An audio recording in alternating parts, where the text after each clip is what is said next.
શરણે જઈયો, પતી ગઈ વાત. આ સિવાય એના માટે કોઈ બીજું જીવન નથી, કોઈ ઉપયોગ નથી. એક શાયર કહે છે કે જો આ કરકે ન જાए, जो आ करके न आए वो जवानी देखी, जो जा करके न आए वो जवानी देखी, जो आ करके न जाए वो बुढ़ापा देखा. जवानी ने बुढ़ापो એ બેમાં તારતમ્ય એ છે, એ બતાવે છે કે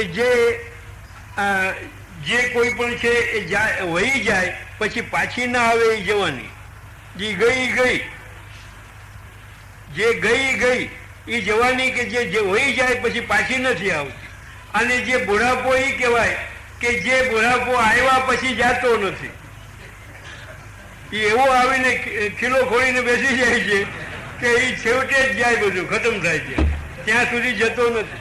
એટલે જો જા કરકે ના આए वो जवानी देखी, जो आ करके न जाए वो बुढ़ापा देखा. એટલે એ જવાનીને બુઢાપો, જવાનીને એ સાયકલ ચાલ્યા જ કરે છે. જે જન્મે છે એ મરે છે, જન્મ અને મરણ એ થયા જ કરે છે.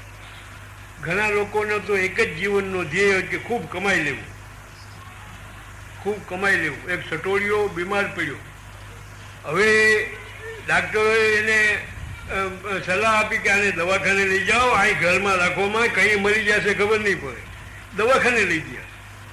દવાખાને 2 નર્સો રાખી એના ઉપર અને સુંદર સ્પેશિયલ રૂમ રાખ્યો ને એમાં સુવડાવ્યો.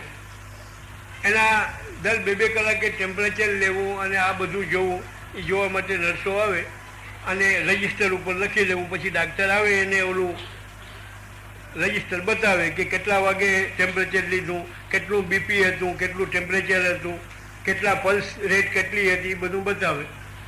એમાં પેલી નર્સ આવીને ટેમ્પરેચર લીધું, ટેમ્પરેચર લઈને થર્મોમીટર લઈને જોવા માંડી આમ.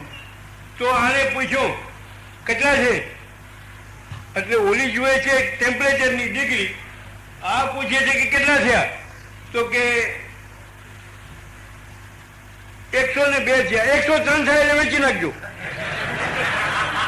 પરખું બદલીને હોઈ ગયો. 103 થાય એટલે વેચી નાખજો.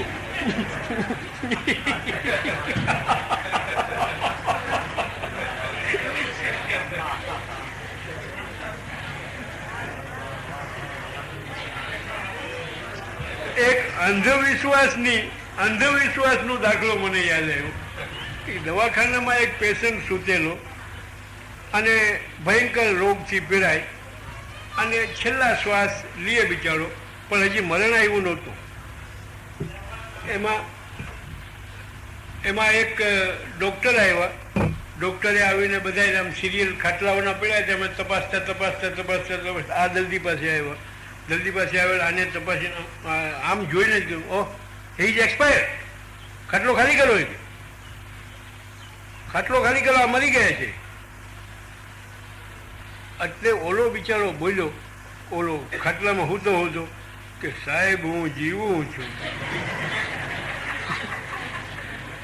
ઓલી નર્સ એવી તાળુકી એના, શરમ નથી આવતી તમને? હવે મોટા ડાક્ટર કહે કે મરી ગયો ને તમે કહો કે નથી મર્યો.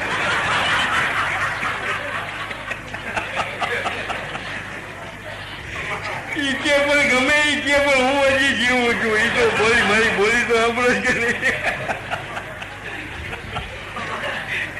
તમે કેવા માણસ છો? કે હવે મોટા ડાક્ટર ખોટા બોલો, તમારું શું, તમને શું જ્ઞાન હોય? એટલે કહેવાનો મતલબ કે ઘણા લોકો કમાઈ લેવું એને જ જિંદગી માને કે ઓને આટલા લાખ પેદા કર્યા ને આને આટલા હજાર પેદા કર્યા ને એટલે આને આટલા કરોડ પેદા કર્યા. પણ કમાઈ લેવું એ જ જો જીવન હોય, કમાવું એ જ જો જીવનનું ધ્યેય હોય તો સામાન્ય માણસો કરતાં વેશ્યા તો બહુ કમાય. શહેરોની અંદર રહેનારી વેશ્યાઓ કમાય છે, હું તો કોઈ કમાણી કરવા વાળો બિઝનેસમેન પણ નહીં કમાતો હોય. એની કિંમત શું છે? એ કમાણીની કિંમત શું છે? જેમાં કોઈ ન્યાય નથી, નીતિ નથી, ધ્યેય નથી, કોઈ જે છે એ કોઈ એક્ટિવિટી નથી. તો એવા કમાવાથી જે છે એ કંઈ અર્થ નથી. ઘણા લોકો જીવન જીવવા માટે ખાય છે અને ઘણા લોકો ખાવા માટે જીવે છે. બેયના ધ્યેયમાં તારતમ્ય છે ને. કે એક તો જીવવા માટે ખાય અને એક બીજો ખાવા માટે જીવે, પછી ભલે પાછળ ગમે એ થાય, પછી દવાખાનામાં જવું પડે કે ગમે એ થાય, ભલે અહીંયા કોથળા કપડાં લતા પગા ગાદી વાદી ભલે બગડી જાય એનો વાંધો નહીં, પણ ખૂબ પેટ ભરીને ખાવું. એટલે એ ધ્યેય જ્યાં સુધી ધ્યેય વિનાનું જે જીવન છે એ જીવનનો કોઈ અર્થ જે છે એ નથી. આપણા બાલગોપાલ ઉછેરીને મોટા કરવાને એની જ પછાડે જીવન બરબાદ કરી દેવું. પણ બાલગોપાલ સંતાનોના લાલન પાલનથી જો કોઈને ઈશ્વર પ્રાપ્તિ થઈ હોય એવું શાસ્ત્રમાં તો ક્યાંય નથી. અહીં ક્યાંય હોય તો મને વાત કરજો, કોઈને થઈ હોય. બાલગોપાલ ઉછેરતા ઉછેરતા મોક્ષ કે મુક્તિ મળી હોય, ઇમ્પોસિબલ. એટલે મરણ જે છે એ તો અનિવાર્ય છે, પણ મરણ જે છે એ આવે એની પહેલાં આપણે સુંદર રીતે જીવી જવું, વિથ ગુડ પ્લાન જીવવું એ ખરું જીવન છે. એટલે પામર જીવન આવી જાતનું જીવન છે. બીજું છે વિષયી જીવન, એટલે વિષયો ભોગવવા માટે જ જીવન જે છે એ જીવવું. એક મુંબઈ જેવું શહેર હતો અને એમાં કરોડાધિપતિ એક ધનાઢ્ય ભાઈ રીએ, એ ક્યાંક યાત્રામાં ગયા, ત્યાં એક સાધુ મહાત્માના સત્સંગમાં જઈ પહોંચ્યા. એ સત્સંગ કરવા તો નહોતા ગયા, એમ જ ત્યાં ખાલી રટાર મારવા નીકળ્યા હતા ને એનું સત્સંગ ચાલતો હતો ને આ ભટકાઈ ગયા. થોડીક વાર બેઠા ને જરા બહુ એમ વિનયથી કહ્યું કે મહાત્માજી મારા ઘરે જરૂર પધારજો, જરૂર પધારો, એકવાર તો પધારો. આપ કહો તો હું બધું ત્યાંથી ટિકિટ મોકલી આપું, આ તે બધી સગવડ આપું, મોટર મોકલું. તો કે ના ના જોશું આવશું. એવો મોકો મળી ગયો કે એ મહાત્માજી ત્યાં જઈ ચડ્યા. મોટો આલિશાન બંગલો, મોટું કમ્પાઉન્ડ અને એમાં જુદા જુદા રૂમો, એમાં એક રૂમ એમને ઉતરવા માટે આપ્યો. એ 2 રસોઈયા રાખી દીધા કે મહાત્માજીને જે જોઈએ તે બનાવીને ખવડાવજો, ઠંડા પીણા ગરમ પીણા આ તે બધું ખૂબ આનંદથી રાખ્યા. અને 1 દિવસ ગયો, 2 દિવસ ગયો, 3 દિવસ ગયો, એવા 7 દી નીકળી ગયા. શેઠ આખા દિવસમાં રાતના જઈને 9 સાડા 9 વાગે ખાઈ પીને યાદ આવે કે મહાત્માજી છે ને આપણે ત્યાં, હાલો ત્યાં જઈએ. પછી 2-5 મિનિટ 15 મિનિટ 20 મિનિટ બેસે. મહાત્માજીને એમ કે આપણે અહીં આવ્યા છીએ, જો આને કંઈક જો સુબોધ મળે અને સત્સંગ થાય તો આને કંઈક આપણે માર્ગ બતાવીએ. પણ વાત કરવાનો મોકો જ ના આવે. પોતાની શ્રીમંતાઈની બરાંગ મારવામાં જ બધો સમય પસાર થઈ જાય. આપણા આ બિઝનેસ છે ને આપણા 7-8 જાતના બિઝનેસ છે ને આટલી ઇન્ડસ્ટ્રી છે ને એમાં આટલી કમાણી છે ને એમાં આટલી કમાણી છે ને આપણા આટલા બિલ્ડિંગો છે ને આટલી બેંક બેલેન્સ છે ને ભગવાનની દયાથી આટલા જે એક છોકરો છે ને આમ છે ને તેમ છે ને આટલું મોટું બિલ્ડિંગ છે ને. તો ઓલા સાંભળ્યા રાખે. પછી એક દિવસ કે ચાલો હું મારું બિલ્ડિંગ તમને બતાવવું છે. એ બતાવવામાં લગભગ 3-3.5 કલાક કરી. આ મારે સુવાનો રૂમ છે ને, આ મારે ડાઇનિંગ હોલ છે ને, આ મારો જે છે સત્સંગનો હોલ છે ને, આ મારો પૂજાનો રૂમ છે ને, આ મારો ફલાણો રૂમ છે ને, આ ગેસ્ટ માટે છે ને, આ તમને એમાં રૂપિયો જે રૂમ આપ્યો છે એ ગેસ્ટનો રૂમ છે ને, આ અમુક છે ને, આ આઉટ હાઉસીસ છે બધા ક્વાર્ટર્સ નોકરોને રહેવા માટે છે ને, આમ છે ને, અહીંયા તબેલો છે ને, અહીંયા આ મોટર ગેરેજ છે ને, અહીંયા આ છે ને. ઓલો બિચારો કંટાળી ગયો કે હવે મારા ટાંકા દુખે છે ફરીને અને આની લપ ખૂટે નહીં. જેમ તેમ કરીને અહીંયા આવ્યા. એણે કહ્યું કે શેઠ બીજું બધું તો ઠીક, સંતાનો તમારે કેટલા? તો કે ભગવાન અને તમારી કૃપાથી દીધેલો એક જ છોકરો છે. તો એની મુલાકાત થઈ શકે ખરી? હા હા, હમણાં અત્યારે આપણે ત્યાં એક પ્રોફેસર છે, એને આપણે એન્ગેજ કર્યા છે, ટ્યુશન લખાવ્યું છે, એ પોતે ભણાવવા આવે. ચાલો અત્યારે એને ભણાવવાનો સમય છે, જઈએ ત્યાં. ગયા, બધા ઊભા થઈ ગયા, નમસ્કાર કર્યા, બેઠા. છોકરાને પૂછ્યું કે તારું નામ શું, કયા સ્ટાન્ડર્ડમાં ભણે છે, શું કરે છે, શું નહીં, ગઈ પરીક્ષામાં કેટલા નંબરે આવ્યો વગેરે બધું પ્રાથમિક વાતો પૂછી. પછી પૂછ્યું કે અત્યારે શું ચાલે છે? તો કે અત્યારે ભૂગોળનો પાઠ ચાલે છે, એનો અવર ચાલે છે. તો અત્યારે શું ભૂગોળના શું અવરમાં શું ચાલે? કે આ નકશાનો અવર ચાલે છે. તો કે શું છે? તો કે આ સામે નકશો છે એનો અવર ચાલે છે, નકશો ભણાવે છે. આમાં શું હોય? એટલે છોકરાને એને પ્રિન્સિપાલ તો ચૂપચાપ બેઠો રહ્યો, છોકરાને જ બોલવા દે, જવાબ આપે કે આમાં આખી દુનિયાનો આમાં નકશો હોય. એમ આખી દુનિયા તો ઘા આખી દુનિયા, તો આમાંથી તને હું પૂછું એ તું બતાવી શકે ખરો? તો હા, આપ જે પૂછો તે હું બતાવું. આમ તો કે આ બધો નકશામાં શું છે? તો કે આમાં આ એશિયા ખંડ છે, આ ફલાણું છે, આ યુરોપ છે, આ અમેરિકા છે, આ અમુક છે, આ અમુક છે, આ દરિયો છે, આ નદી છે, આ અમુક છે, આ પર્વત છે, બધું બતાવ્યું. તો કે આમાં એશિયા ક્યાં આવ્યું? એટલે આવડો એક માર્ક કરીને બતાવ્યું આ એશિયા. ઠીક. આમાં મહારાષ્ટ્ર સ્ટેટ ક્યાં છે? એટલે અર્ધગોળ કુંડાળું બતાવ્યું કે આ ઇન્ડિયા, મહારાષ્ટ્રની ઇન્ડિયા. એટલે અર્ધગોળ કુંડાળું બતાવ્યું કે આ ઇન્ડિયા. આ ઇન્ડિયામાં મહારાષ્ટ્ર ક્યાં છે? એટલે એક જરા કુંડાળું બતાવ્યું કે આ મહારાષ્ટ્ર. આ મહારાષ્ટ્રમાં મુંબઈ ક્યાં છે? એટલે એક ડોટ બતાવ્યું, એક ડોટ મૂક્યો હતો, મીંડું એક આમ, બસ. તો કે હા, એ મુંબઈ. એ મુંબઈ તો ઠીક, પણ તારા પિતાનો બંગલો ક્યાં? આ મહાત્માજીને કઈ ખબર પડે? કોઈ દિવસ ભણ્યા હોય ને અભણ માણસો હોય. ઓલો પ્રિન્સિપાલ સમવું જોઈએ, એનો પ્રિન્સિપાલ છોકરા સમવું જોઈએ ને એ બે જણા મહાત્માજી સમવું જોઈએ. કંઈ જવાબ દે નહીં. કાં સમજ્યા નહીં તમે? સમજ્યા? શું સમજ્યા? તો કે તમે અમારા બંગલાનું પૂછ્યો તો કે તમારા પિતાજીનો બંગલો ક્યાં? તો કે બંગલો આમાં ન હોય. ન હોય? અરે 3.5 કલાક તમારા ટાંગા દુખ્યા ફરી ફરીને. અને એનું વર્ણન કરતા કરતા વેલ્યુએશન બતાવી કે આટલા કરોડનો બંગલો થાય, આટલું ગ્રાઉન્ડ, નીચેનું ગ્રાઉન્ડ છે, આ પ્લોટ છે, એના ઉપર કન્સ્ટ્રક્શન છે, આ જાતનું ફર્નિચર છે, એર કન્ડિશન ને ટીવી ને આ ને તેને બધું મળીને લગભગ એટલા 1.5 કરોડનો થાય. 1.5 કરોડ જેવી ઇસ્ક્યામત. અને આમાં નકશામાં કંઈ ઉલ્લેખ નહીં. તો કે ના, એમાં નકશામાં શું ઉલ્લેખ હોય? મુંબઈ જેવા શહેર માટે એક મીંડું આપ્યું છે. મુંબઈ જેવા શહેરને માટે જેમાં કરોડોની વસ્તુ છે એના માટે એક મીંડું આપ્યું છે. તો મારા બાપના બંગલાની એમાં કિંમત શું? શેઠ આ શું કહે છે? તો કે આ ખરું છે મહાત્માજી. અરે શું ખરું છે? 1.5 કરોડની તમે જેને વેલ્યુએશન તમે બતાવી અને 3.5 કલાક મને જોતા છે, આ ટાંગા દુખી ગયા મારા ભજન પાઠ જોત્યા, અને એની આમાં કઈ કિંમત? તો કે ના, એની આમાં શું કિંમત? એક મુંબઈ જેવાની પણ એક ડોટ મૂકીને એની ઓલી મૂકી છે, તો આપણી શી વિચાર? તો શેઠ તમે એમ માનો છો કે આ 1.5 કરોડનો બંગલો ને મારો આટલો વ્યાપાર ને આ ને તે ને એની કિંમત તમારી વાં ઉપર પણ થઈ જશે સ્વર્ગમાં? ત્યાં તમને ખુરશી મળશે એવું તમે માનો છો? કે વાં જશો ત્યારે પ્લેનથી જશો કે કઈ રીતે? કે મરીને? કે ત્યાં મરીને જ જવાશે, પ્લેનથી જવાશે નહીં. અને ત્યાં કોઈ સીટ મળવાની નથી. ત્યાં જેમ આ જે રીતે જીવાય છે બધા એ રીતે તમને જીવવું પડશે. માટે ત્યાં તમને કંઈક તમારું સ્થાન મળે એવું કંઈ તમે કર્યું છે? તો કે ના મહારાજ, હું તો કંઈ કર્યું નથી. તો જરા વિચારો.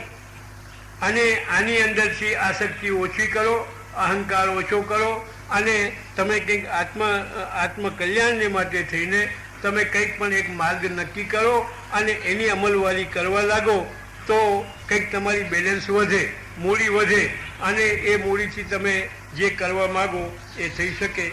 એટલે કહેવાનો મતલબ કે બીજો વર્ગ જે વિષયી છે, વિષયોનો ભોગ કરવાને માટે જ સંસારમાં આવ્યો અને જીવે છે, પણ એ પોતાની જાતને એડવાન્સ માને, સુધારક માને છે.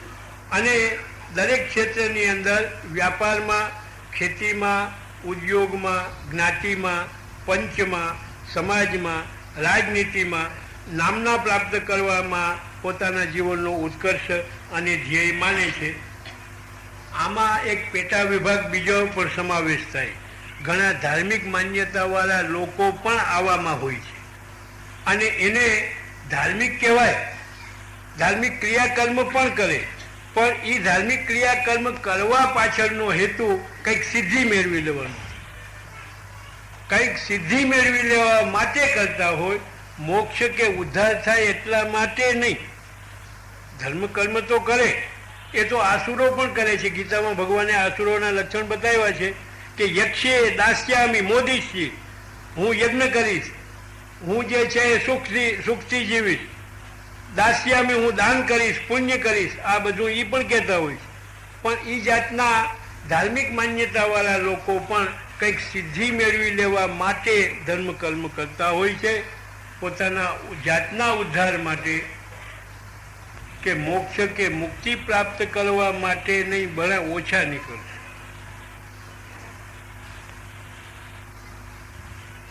એક વ્યક્તિ તપશ્ચર્યાની વાતો શાસ્ત્રોમાં વાંચીને અને સાંભળીને એને સનક ચડી ગઈ કે આપણે પણ કંઈક સિદ્ધિ મેળવી લે. ગયો હિમાલયમાં અને હિમાલયમાં જઈને કોકનો શિષ્ય બન્યો, દીક્ષા લીધી અને તપશ્ચર્યા શરૂ કરી. તપશ્ચર્યા શરૂ કર્યા પછી કંઈક એવી સિદ્ધિ મેળવી કે જલની સપાટી ઉપર ચાકડી પહેરીને ચાલે, જેમ જમીન ઉપર ચાલે માણસ એ રીતે ચાકડી પહેરીને જલની સપાટી ઉપર ચાલે. આવી સિદ્ધિ એને મેળવી. દેશમાં પોતાના ગામમાં એવી જાહેરાત કરી, પેમ્ફલેટો બનાવ્યા અને જાહેરાત કરી કે મહાત્માજી 12 વર્ષની તપશ્ચર્યા કરીને અહીં પધારે છે, બધાએ સામયું કરવું અને એમને એમનો જે સિદ્ધિનો ચમત્કાર છે એ પોતે બતાવશે. લોકોની ભીડ તો ક્યાંય માય નહીં. એટલા નાસ્તાના અને ખાણીપીણીની લેકડીઓ બધી ત્યાં લાઈન લાગી ગઈ અને આ એ વખતે બરોબર કહેલા સમય પ્રમાણે મહાત્માજી પધાર્યા અને લોકોનો તો ફૂલનો ને વરસાદ વરસવા માંડ્યો, કોઈ પૈસા નાખવા માંડ્યા અને એ બધાની દેખતા એ જલની જે સપાટી હતી, અતાગું જલ હતું, એ અતાગા જલ ઉપર ચાકડી પહેરીને ચાલ્યા, સામે કાંઠે ગયા, જેમ પૃથ્વી ઉપર ચાલે એ રીતે. અને ત્યાંથી પાછા વળીને એને એ રીતે આ કાંઠે આવ્યો. આ કાંઠે આવતાની સાથે તો લોકો પૈસાનો વરસાદ વરસાવવા માંડ્યા, કોઈ ફૂલ છાંટવા માંડ્યા, કોઈ ચોખા છાંટવા માંડ્યા, કોઈ અડદ છાંટવા માંડ્યા. હો, અને જે ઉપર જે એવી પડાપડી થઈ કે એને પગે લાગવા માટે પડાપડી થવા લાગી અને ઘણા તો કચરાઈને મરી ગયા બિચારા. કોઈક છોકરા મરી ગયા, ઘણા બુઢાઓ મરી ગયા. એમાં એ બધામાંથી રસ્તો કરીને એક બિચારો ગરીબ બ્રાહ્મણ ઢુકા પીચી કરીને બિચારો આવ્યો ને પગે લાગ્યો. પગે લાગીને હાથ જોડીને ઊભો રહ્યો. મહાત્માજી, આપને ધન્યવાદ છે. તો કે કેમ? તો કે આ જે સિદ્ધિ આપે મેળવી એ કઈ રીતે મેળવી? તો કે તપશ્ચર્યા કરીને મેળવી. તપશ્ચર્યા કરી. કેટલી તપશ્ચર્યા? 12 વર્ષ. ખબર છે તને? તારાથી 1 6 મહિના નહીં થાય. તો કે ના, મારાથી કઈ થાય એમ નથી. 12 વર્ષ તપશ્ચર્યા કરી અને 12 વર્ષના અંતે આ સિદ્ધિ મળી. તો હા, તો કે એક મારી પ્રાર્થના છે. તો કે બોલ, શું છે? તો કે 12 વર્ષની તપશ્ચર્યા કરી અને જે સિદ્ધિ મળી, 12 વર્ષનો મોંઘો ગાળો તમે એમાં બરબાદ કર્યો અને એ અંતમાં જે સિદ્ધિ મળી, ચાકડી પહેરીને જલ ઉપર ચાલવાની, એમાંથી તમારો મોક્ષ તો થવાનો નથી, કોઈ ભગવાનના દર્શન તો તમને થયા નહીં, થશે પણ નહીં. અને એમાં ઓલા કિનારે ગયા અને ઓલા કિનારેથી આ કિનારે આવ્યા. હું એક ગરીબ બ્રાહ્મણ છું, સામે કિનારે એક મંદિર છે, એ મંદિરનો હું પૂજારી છું. બે નયા પૈસામાં મને વાં લઈ જાય ને 2 નયા 4 નયા પૈસામાં જાવ આવો મારી થઈ જાય, 9 વાળો મને લઈ જાય ને મૂકી જાય. હવે એના કરતાં કોઈ એક દેવની ઉપાસના કરી હોત તો આ જીવન તમારું સફળ થઈ જાય. આ સિદ્ધિથી શું વળવાનું છે? આવી સિદ્ધિના મોહની અંદર ઘણા ધાર્મિક લોકો પણ પડ્યા હોય છે. ઘણા લોકો બ્રહ્મ સંબંધ લઈને એવી વાતો કરતા મેં સાંભળ્યા છે કે અમને ભગવાન દર્શન આપે, ભગવાનનો સાક્ષાત્કાર છે, અમારે સાનુભાવ છે. અરે મહાપ્રભુજી તો અમને રોજ સપનામાં દેખાય, રોજ અમારી હારે વાતો કરે અને હો કરીને પડી જાય ને કંઈક ધમાલ કરે. એટલે આ બધું દેખાવ એટલા માટે કે કંઈક સિદ્ધિ અમે પ્રાપ્ત કરીએ અને સિદ્ધિથી લોકો ઇમ્પ્રેસ થાય, આ હેતુથી ઘણા લોકો એવા હોય છે. એટલે જે વિષયી લોકો છે એ વિષયોમાં આ 2 ક્લાસ છે. ત્રીજા છે ભૌતિકવાદી, ધર્મ અને ઈશ્વરમાં જે બિલકુલ નથી માનતા અને બુદ્ધિબળ ઉપર પોતે જીવવાનો પ્રયત્ન કરે છે, જેમના પાસે શ્રદ્ધાનું બળ પણ નથી, સર્વત્ર અવિશ્વાસ જ, કોઈ વાતમાં વિશ્વાસ નહીં. જે ભગવાન ઉપર વિશ્વાસ નથી તો બીજા ઉપર ક્યાંથી જ હોય? અન્યથા સમજી લ્યો તમે. અર્થાત કે જ્યારે ભગવાન ઉપર જ વિશ્વાસ નથી તો પછી બીજા ઉપર તો હોય જ નહીં. અને એ અવિશ્વાસનું જીવન દરેક જીવનના દરેક ક્ષેત્રની અંદર એનું પતન જ થતું જાય. ન કોઈ વ્યક્તિ ઉપર વિશ્વાસ હોય, ન કોઈ સાધુ પુરુષો ઉપર વિશ્વાસ હોય, ન કોઈ નીતિમાં વિશ્વાસ હોય, ન કોઈ શાસ્ત્રમાં વિશ્વાસ હોય, બધે અવિશ્વાસ જ દેખાય. એ જાતના જે લોકો છે એ સર્વત્ર અવિશ્વાસ, અને એ અવિશ્વાસને લઈને અશાંતિનો અનુભવ કરે અને પરિણામમાં જીવનમાંથી સુખ અને શાંતિ બે અદૃશ્ય થઈ જાય. અને સુખ અને શાંતિ બે જીવનની એક સ્થિતિસ્થાપકતા માટે સુખ અને શાંતિ બે જરૂર છે. એમાં શાંતિ પહેલાં, પછી સુખ. અશાંતસ્ય કુત સુખમ, ગીતામાં પ્રભુ આજ્ઞા કરે છે. હ્યુમન સાયકોલોજી બતાવે છે કે અશાંતસ્ય કુત સુખમ, જે પોતે અશાંત છે એને સુખ ક્યાંથી? નામનું સુખ ન હોય. એટલે પહેલાં સુખ જોતું હોય તો પહેલાં શાંતિ જોઈએ, અને શાંતિ જોતી હોય તો પહેલાં વિશ્વાસ અને શ્રદ્ધા જીવનની અંદર પહેલાં હોવા જોઈએ. અને વિશ્વાસ અને શ્રદ્ધાનું એક પાત્ર અવશ્ય પસંદ કરવું જોઈએ, જેનું નામ છે ઈશ્વર. બીજા ભાષામાં કહીએ તો ખુદા, અથવા જૈનિઝમમાં કહીએ તો અરહત, જે નામથી તમે કે બુદ્ધિઝમમાં જેને બુદ્ધ કહીએ છીએ, અને ક્રિશ્ચિયાનિટીમાં જેને ગોડ કહીએ છીએ, આ રીતે જે નામથી કહેવાતા હોય એ એકમાં જે છે એ વિશ્વાસ અને શ્રદ્ધા જોઈએ તો આગળ જે છે કામ ચાલે. ઘણા લોકો કહે છે કે ઘણા ભક્તિ કરતા હોય, ધર્મ કરતા હોય, પણ એમાં સાચા કોણ ને ખોટા કોણ એ પરખાતું નથી. સાચું કોણ અને ખોટું કોણ એ પરખાતું નથી. એ પરખાવાની એક ચાવી છે કે જો સાચો ધાર્મિક માણસ હોય, સાચો સાંપ્રદાયિક જીવન જીવવા વાળો જો હોય, તો દિવસે દિવસે એની પ્રગતિ થાય. એટલે દિવસે દિવસે એના જીવનની અંદર સ્થિરતા આવે, શાંતિ પ્રાપ્ત થાય, અને એની જે શ્રદ્ધા છે, એનો જે ભાવ છે એ વધતો જાય. પણ જો આમાંથી ક્રાઇસિસ દેખાય તો આપણે સમજવું જોઈએ કે આ સાચો નથી પણ ખોટો છે. ઘણા દેખાદેખી પણ કરે છે. એક હસવા જેવી વાત છે કે મુંબઈમાં એક શ્રીમંત કુટુંબના મેમ્બરો મારી પાસે આવ્યા, અને આવીને એક કલંડિયો લઈ આવ્યા અવડો મોટો, અને એમાં 5 કિલોનો એક બાલકૃષ્ણનું સ્વરૂપ 5 કિલો વજનનું એ લઈ આવીને મારી આગળ મૂક્યું. મને કે આને તમે પૂજા કરવાની હા પાડો. હા પાડો કે ના પાડો? ધમકી આપી મને. હા પાડો કે ના પાડો? હું હા શું કરવા કહું ને ના એ શું કરવા કહું? તમારે કરવું એ કરો. તો કે ના, એમ નહીં. આ તમારા આપણા સંપ્રદાયમાં બધા પૂછતાવવાનું કહે છે, એ આને તમારે પૂછતાવી દેવા જોઈએ. પણ તમે મને વાત તો કરો કે અવળું મોટું સ્વરૂપ પૂછતાવાય નહીં. અવળું મોટું સ્વરૂપ તો કોઈ અચલ સેવા ને ચલ સેવા, એમાં અચલ સેવા મંદિરોમાં હોય અને બીજા ઘરોની અંદર ચલ સેવા હોય, અને એ ચલ સેવામાં જેમ નાનું સ્વરૂપ હોય એમ જ થાય.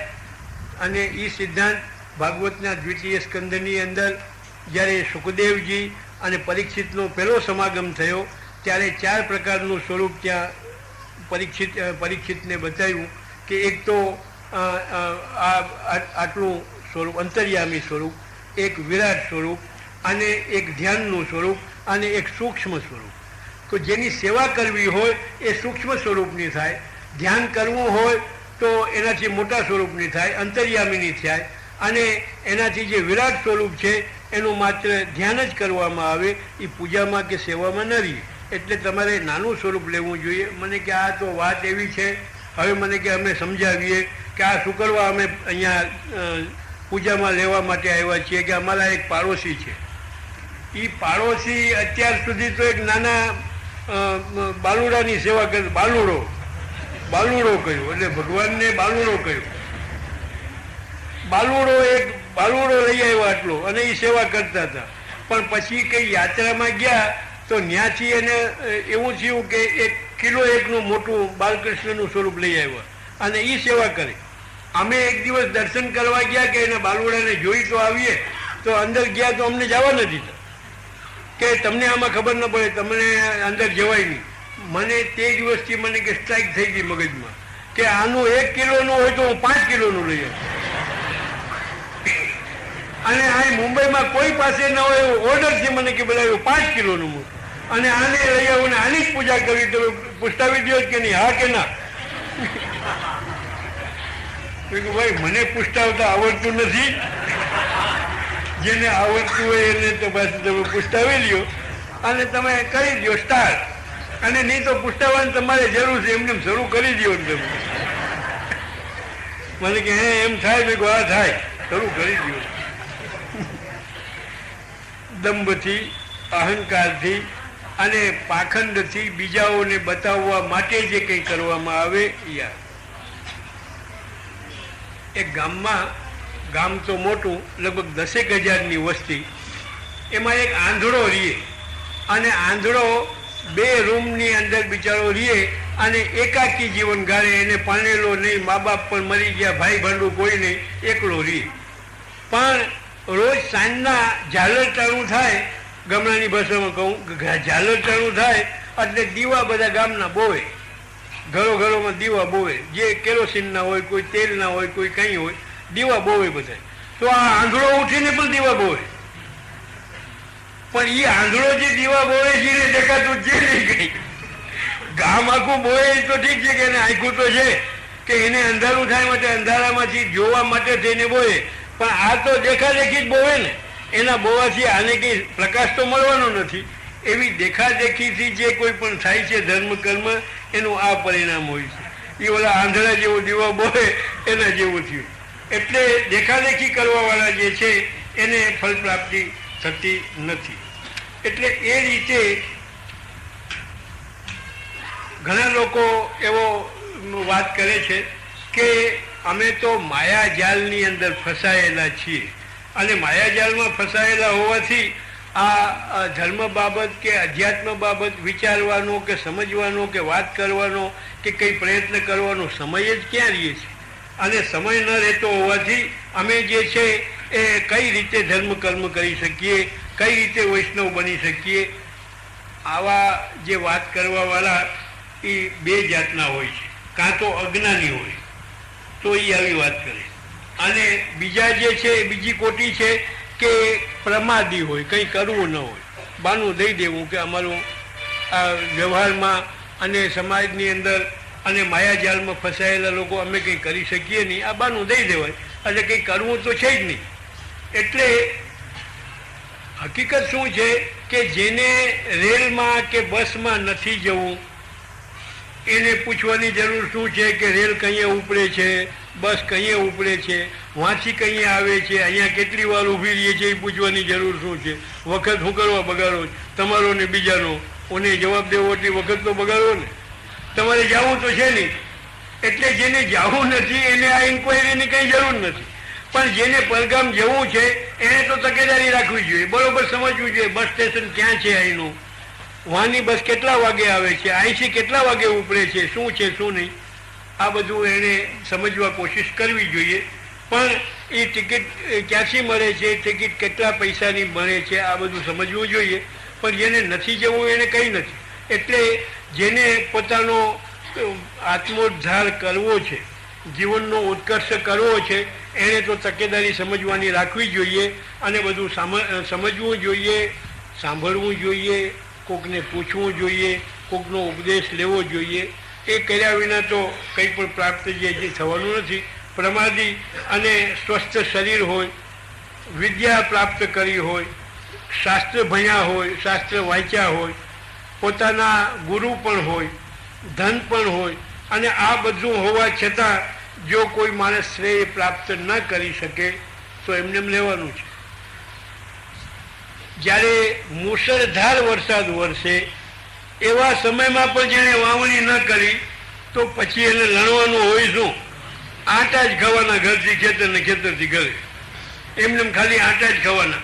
પણ જો મુશળધાર વરસાદના સમયમાં જો એ વાવી લઈએ તો જરૂર એના માટે ઉત્પન્ન થાય.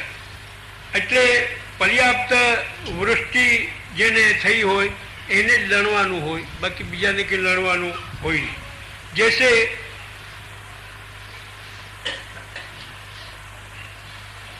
માણસને અધ્યાત્મ જીવનમાં જો આગળ વધવું હોય તો હર પળે તકેદારી રાખવી જોઈએ. આપણા યુવાન બંધુઓ બે વાત સાથે રાખે, એક તો આરીસો અને એક કમ દાંત્યું. ઘડી ઘડી જુએ ને ઘડી ઘડી ઓરે, ઘડીક જુએ ને ઘડીક ઓરે, જાણે કેમ કંઈ પરિવર્તન થઈ જતું હોય થોડી વારમાં. ઘડી ઘડીમાં મેકઅપ કરે. એ બધું શું આપણે એના ઉપરથી શીખવાનું શું છે? આપણે આવા લોકો આવી જાતનો પ્રયત્ન કરે તો જ ફળ થાય.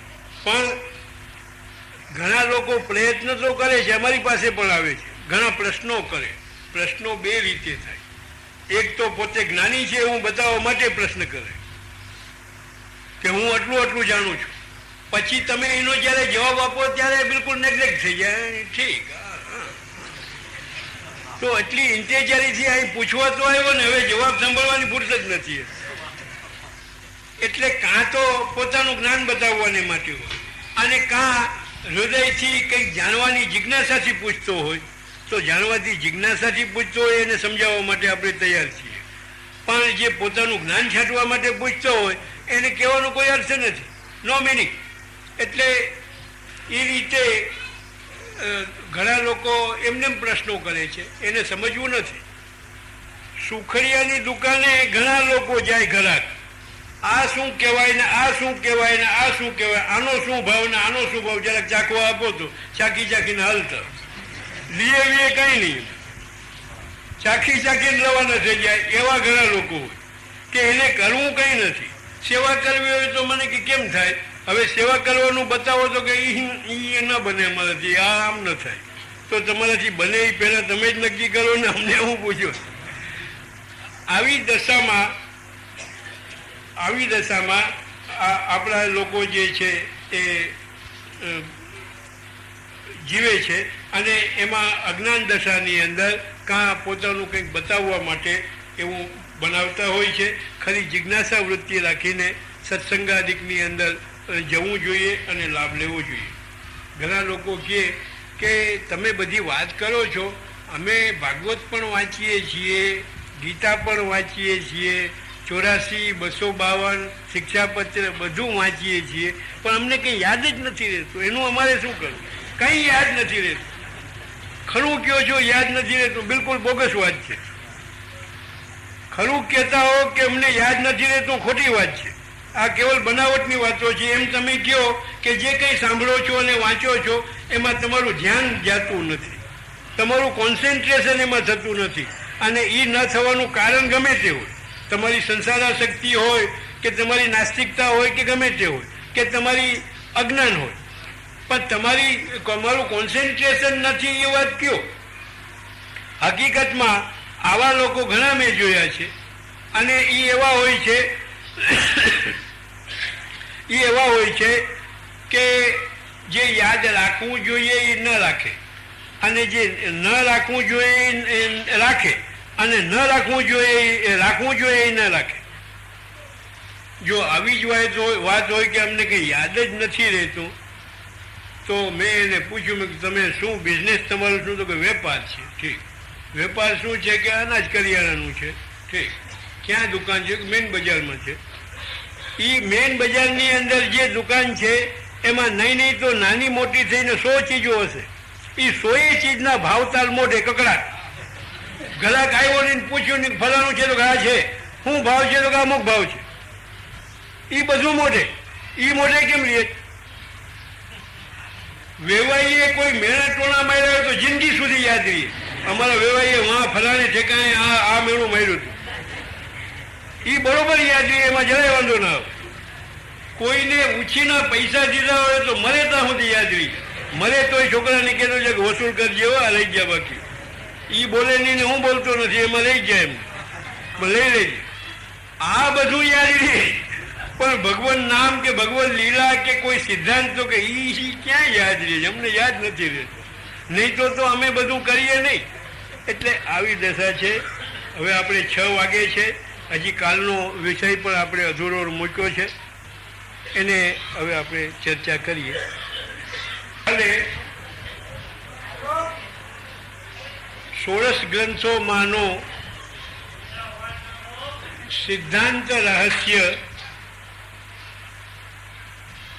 એ જો અનુક્રમણીથી જોઈએ તો યમનાષ્ટક પછીનો 5મો ગ્રંથ યમુના બાલ મુક્તાશ્ચ પુષ્ટિ સિદ્ધાંત 5મો ગ્રંથ થાય. 5મો એટલા માટે કે યમનાષ્ટકથી કૃપા દ્વારા અધિકાર મળે. યમુનાજી અધિકાર પ્રદાન કરે સાક્ષાત સેવા કરવાનો અને સ્મરણ કરવાનું. સાક્ષાત સેવા આપણા આચાર્યો આના ઉપરની જે ટીકા છે એ ટીકામાં 3 કોટી અથવા 3 પ્રકારની સેવા બતાવી છે. એક અત્યંતરંગા સેવા, બીજી અંતરંગા સેવા અને ત્રીજી બહિરંગા સેવા. સેવાત્વેન ત્રણે સરખી. ત્રણે સરખી એટલે એક મુખ્ય છે અને એક ગૌણ છે એવો અર્થ નથી. સેવા એટલે સેવા. પછી બહિરંગા હોય કે અત્યંતરંગા હોય કે અંતરંગા હોય, ત્રણેય સેવા સેવા જ કહેવાય છે. ઉત્કૃષ્ટતા ત્રણેયની છે, પણ અધિકારાનુસાર 3 કોટીની સેવા કહી. એમાં આ 3 પ્રકારની સેવા કરવાનો અધિકાર મળે. સાક્ષાત પૂર્ણ પુરુષોત્તમના કથાનો અને સ્મરણ કરવાનો અધિકાર મળે કે જે સેવા અને કથા એ બંનેનો સ્વીકાર ઠાકોરજી આપણી સેવા કથાનો સ્વીકાર કરે. આવી જાતનો અધિકાર એ આપણા બ્રહ્મ સંબંધ દાનથી આપણને મળે એ બતાવવા માટે આ ગ્રંથની રચના મહાપ્રભુજીએ કરી. અને હું કાલે કહી ગયો એ રીતે સાક્ષાત ઠાકોરજીએ પોતાની ઈચ્છાથી પ્રગટ થઈ અને સિદ્ધાંત રહસ્ય ગ્રંથોનો ઉપદેશ મહાપ્રભુજીને કર્યો. સેવા 3 પ્રકારની આપણે જોઈ. એમાં અત્યંતરંગા એ સેવા એ છે કે જે સેવા સાક્ષાત કરવાનો અધિકાર જેને હોય અને એની કરેલી જે સેવા એ અત્યંતરંગા. આચાર્ય બાળકોનો પરિવાર અને મુખિયાજી કે જે સાક્ષાત ઠાકોરજીનો સ્પર્શ કરીને સાક્ષાત સેવા કરે છે. સ્વરૂપને સ્નાન કરાવવું, સ્વરૂપને વાગા વસ્ત્ર ધરાવવા, સ્વરૂપને શૃંગાર ધરાવવા, સ્વરૂપને સાક્ષાત ભોગ સમર્પણ કરવા, આ બધી સાક્ષાત સેવા થઈ. અને એ સાક્ષાત સેવા કરવાનો અધિકાર જેને હોય અને જે સેવા એનું નામ છે અત્યંતરંગા સેવા. પણ બીજા કોઈને તેવો અધિકાર નથી. આ એક પ્રકારની સેવા થઈ. બીજી સેવાની કોટી એ છે કે અંતરંગા સેવા. અંતરંગા સેવાનો અર્થ છે કે સામગ્રીઓ સિદ્ધ કરવી, એ સામગ્રીઓને સુંદર રીતે સાજવી અને કણભંડારમાં સેવા કરવી, ફૂલની સેવા કરવી, શાકઘરની સેવા કરવી, આ પણ સેવા જ છે. પણ એ અંતરંગા સેવા એટલે પહેલે કરતાં બીજા નંબરની. નંબર એટલે સમજવા પૂરતા નંબર છે, નાના મોટા નંબર નથી. એવી જાતની જે સેવા એને અંતરંગા સેવા કહીએ. અને એમાં ફેર એ છે કે પહેલી કોટીની સેવા સાક્ષાત થાય છે અને અંતરંગા બીજા નંબરની જે સેવા છે એ સાક્ષાત નથી પણ પરંપરાથી થાય છે. આપણે એક સેવા સિદ્ધ કરીએ, સિદ્ધ કરીને પ્રચારકને દઈએ, પ્રચારક મુખિયાજીને આપે અને મુખિયાજી જે છે એ સાક્ષાત ધરાવે અથવા આચાર્ય બાળકો સાક્ષાત એનો ધરાવે. એ સેવા તો સેવા થઈ, તમારી સેવા અંગીકાર થઈ, પણ પરંપરાથી, સાક્ષાત નહીં. એટલે એક અત્યંતરંગા સેવા, બીજી અંતરંગા સેવા અને ત્રીજી છે બહિરંગા સેવા. બહિરંગા સેવા એટલે બહાર ઊભીને જે કરવામાં આવતી હોય એવી સેવા, કોઈ વસ્ત્રની સેવા, કોઈ બુહારી કરવાની સેવા, કોઈ જલ ભરવાની સેવા, કે એવી જાતની સેવા કે જે સાક્ષાત તો ન થતી હોય, એવો અધિકાર ન હોય, પણ પરંપરાથી જેનો સ્વીકાર ઠાકોરજીને થાય એવી જાતની સેવા. મંદિરોમાં જે ત્રણેય પ્રકારના જીવો આવે છે એ ત્રણેય પ્રકારની સેવામાં જ લેખાય. ઘણા જીવો માત્ર દૂરથી દર્શન ખુલે ત્યારે દર્શન કરે છે અને ઘણા હાથ પવિત્ર કરે છે અંદર જઈને, શાકઘરમાં કે ફૂલઘરમાં કે એવી રીતે દૂધઘરમાં વગેરેમાં.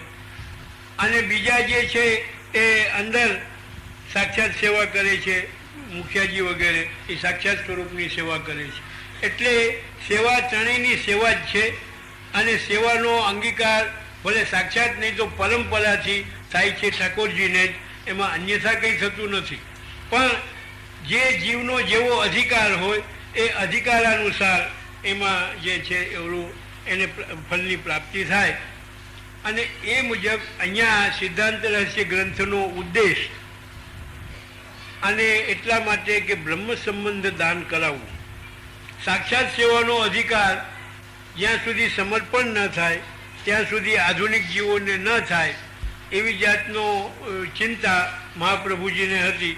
ત્યારે સાક્ષાત ઠાકોરજી પ્રગટ થયા અને આજ્ઞા કરી કે બ્રહ્મ સંબંધ કરનાર સર્વેશામ દેહ જીવયો. આ ગ્રંથની અંદર 3 વાતો કહી છે. 3 વાતનો ઉપદેશ કરવાને માટે સિદ્ધાંત રહસ્ય નામનો ગ્રંથ અથવા આજ્ઞા ઠાકોરજીએ સાક્ષાત પ્રગટ થઈ અને મહાપ્રભુજીને કરી. 3 વાતોમાં પહેલી વાત તો એ કે સાક્ષાત આજ્ઞા થઈ. સાક્ષાત આજ્ઞા એટલે કોઈ સ્વપ્ન દ્વારા નહીં, કોઈ ભક્ત દ્વારા નહીં, કોઈ આકાશવાણી દ્વારા નહીં, પણ સાક્ષાત સ્વરૂપે પ્રગટ થઈ અને મહાપ્રભુજીને આજ્ઞા કરી. આ એક. એ શું કરી એ તે બતાવ્યું. અને બીજું છે કે સમર્પણ દીક્ષાની આજ્ઞા થઈ, એટલે સમર્પણ દીક્ષા કેમ કરવી એ એમાં બતાવ્યું. અને ત્રીજું છે કે સમર્પણ કર્યા પછીનું કર્તવ્ય શું જીવોનું એ વાત પણ આ ગ્રંથની અંદર સાક્ષાત પૂર્ણ પુરુષોત્તમે જ પ્રગટ થઈને આજ્ઞા કરી. એ શું છે એ આપણે જરા અવલોકન કરવું છે. એમાં સાક્ષાત આજ્ઞાનો ચર્ચા તો આપણે કરી ગયા છીએ. અને બીજી સમર્પણની દીક્ષા. બ્રહ્મ સંબંધ કરનાર સર્વેશામ દેહ જીવયો સર્વ દોષ નિવૃત્તિર્હિ.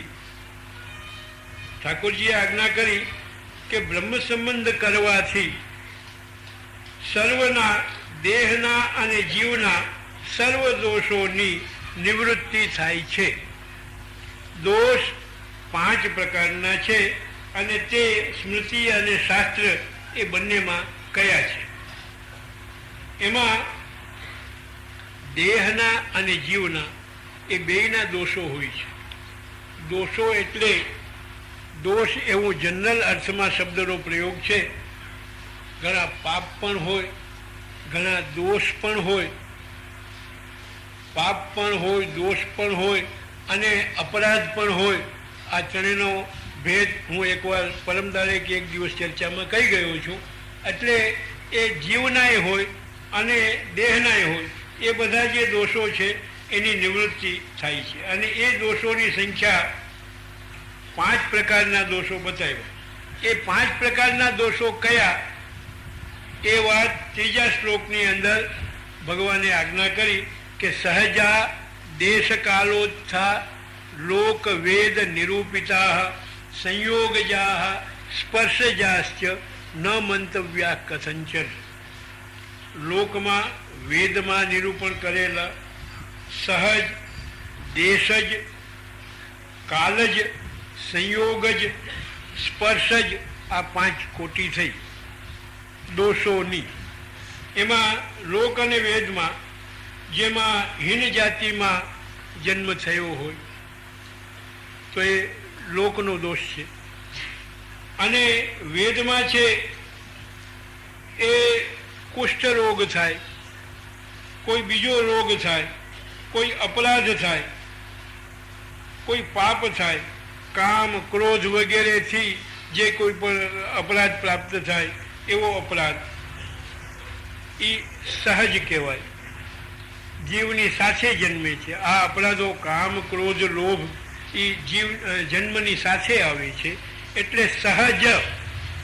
આસુરીપણું એ પણ સહજ હોય છે, એ પણ એક દોષ છે.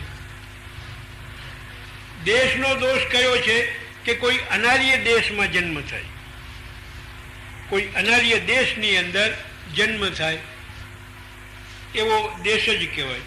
કાલ જ કયો કે કાલજ એટલે કોઈ એવા કુત્સિત કાલની અંદર જન્મ થાય. કાલ દોષ ઘણાઈને થાય છે. કાલ સર્પ યોગમાં જન્મ થયો. જ્યોતિષવાળા કહે છે કે કાલ સર્પ યોગમાં આનો જન્મ છે. કાલ સર્પ યોગ એવો ભયંકર છે કે જો એ યોગમાં કોઈનો જન્મ થાય જે બાળકનો, એના જનક માતા પિતા ઉપર મોટું ભારણ. અમુક દિવસમાં જ બેમાંથી એક નરીએ અથવા બે નરીએ. એ કાળ સર્પયોગની અંદર જન્મ અને એવી જ જાતનો જે જન્માદિક જે થાય એનો દોષ કાળનો દોષ છે. એ કાળમાં જન્મ થવાથી થયો. કોઈ કાળની અંદર તમે બહાર નીકળ્યા યાત્રા કરવાને માટે, બહારગામ જવાને માટે બહારગામ નીકળ્યા, કોઈ એવા કાળમાં નીકળ્યા, એવા મુહૂર્ત અને એમાં નીકળ્યા કે ઘાતપાતનો યોગ હોય તો એ કાળયોગ, કાળ જ યોગ કહેવાય.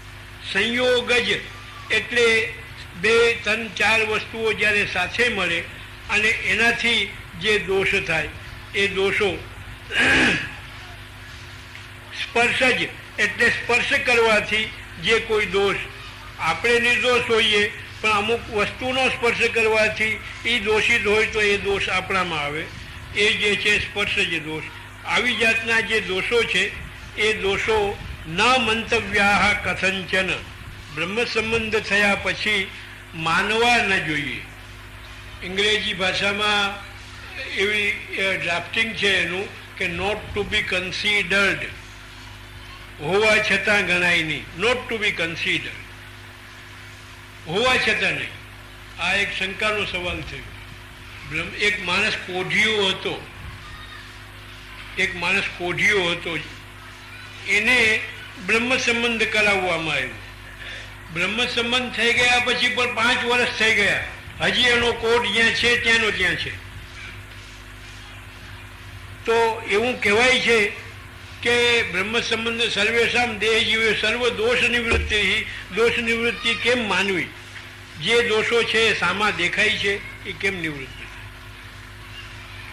એક માણસ ક્રોધી છે, એવો ક્રોધી ફાસ્ટ ટેમ્પરનો કે બોલાયો ન થાય, બોલાયો એટલે ઓલો સરપ જેમ ફૂં કરે એમ ફૂં કરે, એવો ક્રોધી માણસ. કોઈ વાત ન થાય એનાથી, વાતમાં ખીજાઈ જાય, મારવા દોડે. એને બ્રહ્મ સંબંધ થયું. એ બ્રહ્મ સંબંધ થયા પછી 10 વર્ષ થઈ ગયા, એનો ક્રોધ એવો ને એવો છે. તો પછી બ્રહ્મ સંબંધથી દોષ નિવૃત્ત થાય છે એમ કેમ માની લેવું? દેખાય છે સામે. અમુક રોગ પેલા હતો, એ બ્રહ્મ સંબંધ થયા પછી પણ રોગો એમને વિદ્યમાન છે. એક માણસ આંધળો હતો અને એને બ્રહ્મ સંબંધ કરાવવામાં આવ્યું. બ્રહ્મ સંબંધ થયા પછી 5 વર્ષ થઈ ગયા, હજી આંધળો ને આંધળો છે, પ્રકાશનું કિરણ એને દેખાતું નથી. તો પછી દોષ નિવૃત્તિ કેમ? ઠાકોરજીએ આજ્ઞા કરી, એના શબ્દો છે કે ન મંતવ્યા કથંચન. હોવા છતાં એને ગણકારવા નહીં. નોટ ટુ બી કન્સિડર્ડ, ભલે દેખાતા. એટલે દોષની નિવૃત્તિ 2 રીતે હોય. એક આત્યંતિક નિવૃત્તિ, સમૂળગી નિવૃત્તિ, અને બીજી કાર્યથી નિવૃત્તિ. 2 નિવૃત્તિ જ છે, પણ એક સમૂળગી નિવૃત્તિ છે, એક એના કાર્યથી નિવૃત્તિ. કાર્યથી શું છે કે કાર્યથી હોવા છતાં નિવૃત્ત થઈ જાય. એ કાર્યથી એની અસર જે છે એ અસર પરિણામમાં ન આવે. જેની અસર પરિણામમાં ન આવે એ કાર્યથી નિવૃત્તિ થઈ. અને જે સ્વરૂપતઃ નિવૃત્ત થઈ જાય એ સ્વરૂપતઃ નિવૃત્તિ થઈ, સમૂળગી નિવૃત્તિ થઈ. આ કેમ સમજાય? એક કાથાની સિંદરી છે. એ કાથાની સિંદરી કેટલા ઉપયોગમાં આવે છે? પાણી સિંચવામાં કામમાં આવે છે. કોઈ કપાસનો કે ગુણિયાનો જો ખડકો કર્યો હોય ને ભર બાંધવો હોય તો ભર બાંધવામાં કામમાં આવે છે, અને માલ સામાન બાંધવામાં કામમાં આવે છે, ખેંચવામાં કામમાં આવે છે. પણ એ નહીં, કાથાની સિંદડી અવળી જાડી આપણે બાળી નાખીએ અને જમીન ઉપર મૂકી દો તો જેટલી લંબાઈ હોય છે એટલી લંબાઈ એની રહે છે.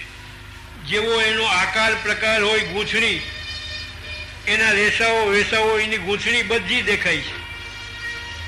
છતાં બળી ગયા પહેલાં કાચી અવસ્થામાં એનાથી જે કામ થતું હતું એ પહેલાં બળી ગયા પછી સિંદરીથી કામ લઈ શકાય ખરું? કાં ન થાય? લંબાઈ તો અવળી ને અવળી છે, એમાં કંઈ ઘટ્યું નથી. એનું જે વણાટ વગેરે છે એ પણ એવી ને એવી છે. એટલે એનો આકાર પ્રકારથી દેખાવા છતાં એનાથી કામ જે લેવાતું હતું એ બળી ગયા પછી ન લેવાય, નકામી થઈ ગઈ. એમ બ્રહ્મ સંબંધ પહેલાં જે દોષો દેખાય છે અને એ પછી થયા પછી પણ જે દેખાતા હોય એ ભલે દેખાતા હોય પણ કાર્યથી દોષ નિવૃત્તિ થઈ એટલે એના દોષવાન દેખાતો હોય એવો વ્યક્તિ પણ, એવો વૈષ્ણવ પણ જો ભાવપૂર્વક મહાપ્રભુજી ગુસાઈજીએ બતાવેલી પ્રણાલિકા અનુસાર જો ભક્તિ કરે, સેવા કરે, સ્મરણ કરે તો એની કરેલી સેવા, એનું કરેલું સ્મરણ ઠાકોરજી સાક્ષાત એનો સ્વીકાર કરે. ઠાકોરજી એમ ન ગણે કે આ આવો દોષવાન છે માટે આનું કરેલું અમે ન લઈએ. અચ્છા, એ તો ઠીક, પણ એક વસ્તુ સમજાતી નથી કે જો એ દોષો જો દેખાતા હોય ને રહેતા હોય તો એની નિવૃત્તિ ક્યારે? એની આત્યંતિક નિવૃત્તિ, જેને સમૂળગી નિવૃત્તિ કહીએ છીએ, એ તો આ જન્મ પૂરો થાય અને આ દેહ પડે એ પછી જે અલૌકિક સામર્થ્યવાળો બીજો ફલ દેહ જ્યારે પ્રાપ્ત થાય ત્યારે એની સમૂળગી નિવૃત્તિ થઈ જાય. પછી એ દોષો જરાય પણ રૂપ કાર્યથી પણ નહીં અને રૂપથી પણ નથી હોતા, પણ જીવિતાવસ્થામાં કાર્યથી એની નિવૃત્તિ થઈ જાય છે. રૂપથી ભલે રહેતા હોય પણ કાર્યથી એની નિવૃત્તિ થઈ જાય છે. માટે ઠાકોરજીએ પોતાના વચનોમાં એ વસ્તુ કહી કે ન મંતવ્યા કથંચન, કોઈ પણ રીતે, એટલે કે શાસ્ત્રથી કે તર્કથી કે લૌકિક રીતે કે કોઈ બીજી રીતે, નોટ ટુ બી કન્સિડર્ડ, એ દોષોને દોષો તરીકે જાણવા ન જોઈએ. આગળ ત્રીજા શ્લોકમાં આપ આજ્ઞા કરે છે કે અન્યથા સર્વ દોષાનામ ન નિવૃત્તિ કથંચન. અન્યથા એટલે જે સમર્પણ પ્રકાર મેં અહીંયા બતાવ્યો છે એ સિવાય બીજા કોઈ પણ પ્રકારથી, એટલે કે કોઈ પ્રાયશ્ચિત્ત કરવાથી, એટલે વૈદિક પ્રકાર થયો, કોઈ બીજા લૌકિક પ્રકારથી અથવા કોઈ દેવાંતરોના પ્રસન્નતા પ્રાપ્ત કરવાથી આ બધા દોષોની નિવૃત્તિ થતી નથી. આ વાત નક્કી છે. ચોથા શ્લોકમાં આજ્ઞા કરે છે કે અસમર્પિત વસ્તુનામ તસ્માદ વર્જનમાચરે. જે વસ્તુઓ એટલે કે ઘર છે, સ્ત્રી છે, પુત્ર છે, નોકર છે, અન્ન છે, જલ છે, આ બધી વસ્તુઓ જેનું જે વસ્તુઓ છે એ અસમર્પિત હોય એટલે ઠાકોરજીના ઉપયોગમાં જો ન આવી હોય તો એનો ઉપયોગ આપણા માટે કરવો ન જોઈએ. આ બધા અહીંથી આપણા કર્તવ્યની શરૂઆત થાય છે. કોઈને સર્પ કર્યો તો સર્પનું ઝેર ચડે તો એ ઝેર ઉતારવાને માટે દવા દેવામાં આવે. દવામાં પહેલાં એક ઇન્જેક્શન આપે અને પછી એને સમજાવે, બીજી દવા આપે એને કરી રાખવાનું કે આટલી કરી રાખજો. ઇન્જેક્શન દેતાની સાથે 2-3 મિનિટમાં એનું પેઇન ઓછું થઈ જાય, અને અહીં ડંખ હોય ડંખ પણ ઓછો થઈ જાય. પણ એ ઝેરની અસર હજી લોહીમાંથી ગઈ નથી, એટલે એનો અર્થ એવો નથી કે મટી ગયું. અંદર તો છે ઝેરની અસર, પણ એ ઝેરની અસર લોહીમાંથી સમૂળગી નીકળી જાય ત્યારે એ સેફ થાય. એટલે પછી એને એક દવા બીજી આપે છે, અને કરી પાડવાનું કહે છે કે આમ ન ખાતા ને આ ન ખાતા ને આમ નહીં કરતા ને આમ નહીં કરતા, આ કરી પાડવાનું કોઈ. એટલે સમૂળગી નિવૃત્તિ તો પછી થાય છે, પણ પહેલાં ઇન્જેક્શન દઈએ એટલે 2 ગ્રુપના ઔષધો થયા. એક તો સબસાઇડરી અને બીજો ગ્રુપ છે ક્યુરેટિવ. ક્યુરેટિવ એટલે બિલકુલ જળમૂળમાંથી કાઢી નાખે, અને સબસાઇડરી એટલે તાત્કાલિક જે પીડા હોય એ પીડાને દૂર કરે, એ સબસાઇડરી કહેવાય. એટલે પહેલાં જ્યારે બહુ અશાંતિ હોય, રોગ અને દુઃખનો અનુભવ બહુ થતો હોય ત્યારે પેલી સબસાઇડરી જ દેવી જોઈએ. એ સબસાઇડરી જેવું થયું, અને સમૂળગી નિવૃત્તિ જે છે એ દૂર કરવાને માટે આ ઉપાયો બતાવે છે કે બ્રહ્મ સંબંધ તો થયું, પણ એ થયા પછી સમર્પણ વખતે જે વસ્તુ સમર્પણ કરી એના દોષો તો દૂર થઈ ગયા, પણ હવે પછી પાછા નવા ન કરે, કારણ કે જીવન તો હજી લાંબુ છે. અને એ જીવન દરમિયાન અજ્ઞાનથી કોઈ દોષો થઈ જાય, કોઈ પાપ થઈ જાય તો ફરી પાછા એ દોષો આવીને ઉપસ્થિત થાય, અને એ ઉપસ્થિત થાય તો એની કરેલી સેવા અને સ્મરણ ઠાકોરજી સ્વીકારે નહીં, અને ઠાકોરજી સ્વીકારે નહીં એટલે એને વૈષ્ણવી જીવનનું જે ફલ છે એ ફલમાં અંતરાય થાય. એ ન થાય એટલા માટે કઈ રૂપે આ બધી વસ્તુઓ બતાવે છે કે અસમર્પિત વસ્તુનું જે છે એ ઉપયોગ ન કરવો.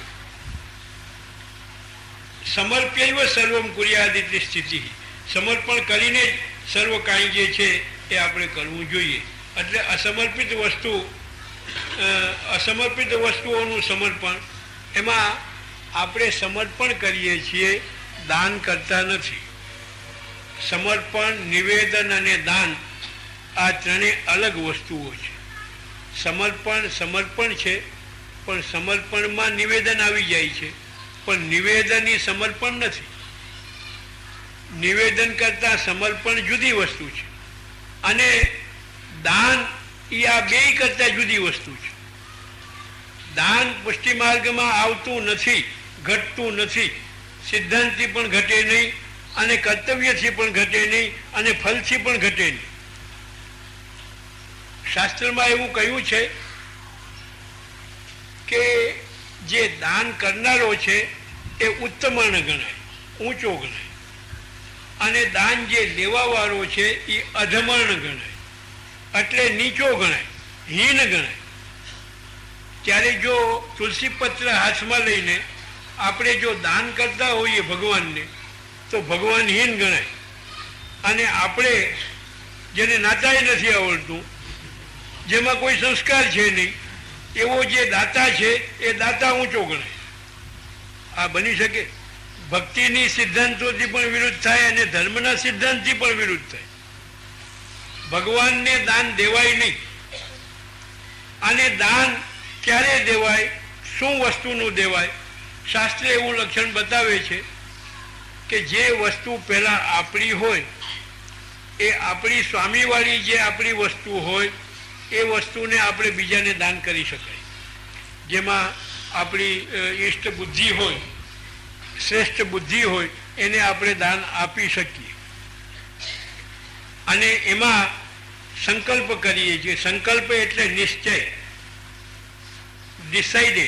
ડિસિઝન, કે આ વસ્તુ જે મારી હતી એ આજ રોજ આ ઘડીને આ પડે, આની સાક્ષીમાં હું તમને અમુકને હું તમને દાનમાં આપું છું. ઇદમ ન મમ, હવે એ મારું નથી. એટલે મારા તરીકેની સત્તા જે વસ્તુ ઉપર હતી એ અત્યારે આ પડે તમને આપીને હું ઉઠાવી લઉં છું.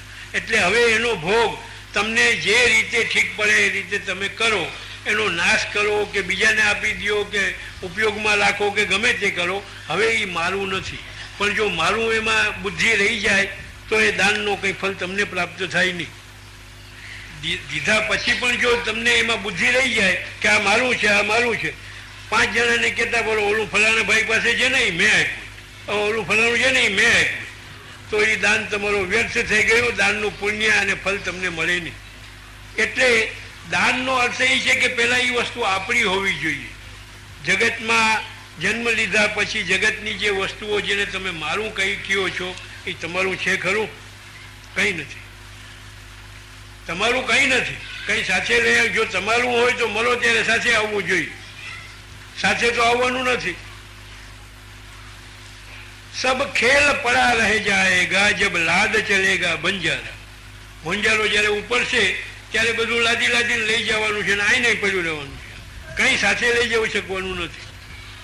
એટલે દાન આ પુષ્ટિ માર્ગમાં ઘટતું નથી. તુલસીપત્ર હાથમાં લઈને બધું આપણું છે એ બધું સમર્પણ કરીએ છીએ અને કહીએ છીએ કે આપની વસ્તુ જ આપને દઉં છું, મારું આમાં કંઈ નથી.